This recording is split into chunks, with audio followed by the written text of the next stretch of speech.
పెద్దలు చాలా కాలంగా సౌందరరాజన్ గారు, వారి తర్వాత ప్రధాన అర్చకులుగా రంగరాజన్ గారు ఇక్కడ ఏదైతే సేవలు అందిస్తున్నారో వారిని ఇవాళ అగౌరవపరచడమే కాకుండా ఈరోజు రాష్ట్రంలో అధోగతి పాలైన శాంతి భద్రతల సాక్షిగా వారి మీద దాడికి దిగడం ఏదైతే ఉందో నిజంగా కూడా అత్యంత దుర్మార్గమైన, అత్యంత నీచమైన కార్యక్రమం.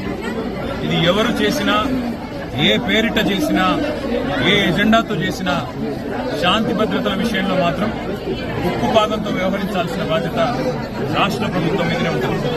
ఇవాళ భగవంతుడి సేవలో నిమగ్నమయ్యే పెద్దలు రంగరాజన్ గారు, సౌందరరాజన్ గారి కుటుంబం పరిస్థితి ఈ విధంగా ఉంది అంటే మరి ఈ రాష్ట్రంలో శాంతి భద్రతలు ఎంత అధ్వానంగా ఉన్నాయో దీన్ని బట్టి చెప్పవచ్చు. ఖచ్చితంగా ఈ దాడికి పాల్పడ్డ వాళ్ళు ఏ ముసుగులో ఉన్నా, ఏ జెండా పట్టుకున్నా వారిని కఠినాతి కఠినంగా చట్టపరంగా శిక్షించాలని చెప్పి రాష్ట్ర ప్రభుత్వాన్ని డిమాండ్ చేస్తూ భవిష్యత్తులో కూడా ఇలాంటి సంఘటనలు పునరావృతం కాకుండా కఠినంగా చర్యలు తీసుకోవాలి, కఠినంగా సమీక్షించి పూర్తి స్థాయి భద్రత కూడా అవసరమైతే వారికి ఏర్పాటు చేయాలి. ఎందుకంటే చిలుకూరు బాలాజీ ఆలయం ఇవాళ లక్షలాది మంది అభిమానులు వారికి ప్రపంచవ్యాప్తంగా ఉన్నారు.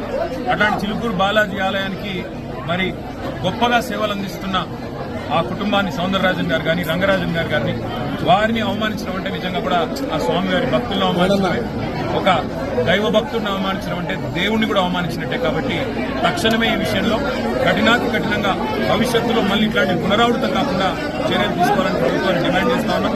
ఆ సౌందరరాజన్ గారికి, రంగరాజన్ గారి కుటుంబానికి మేము పూర్తి స్థాయిలో అండగా ఉంటామని చెప్పి తెలియజేస్తాం. Thank you.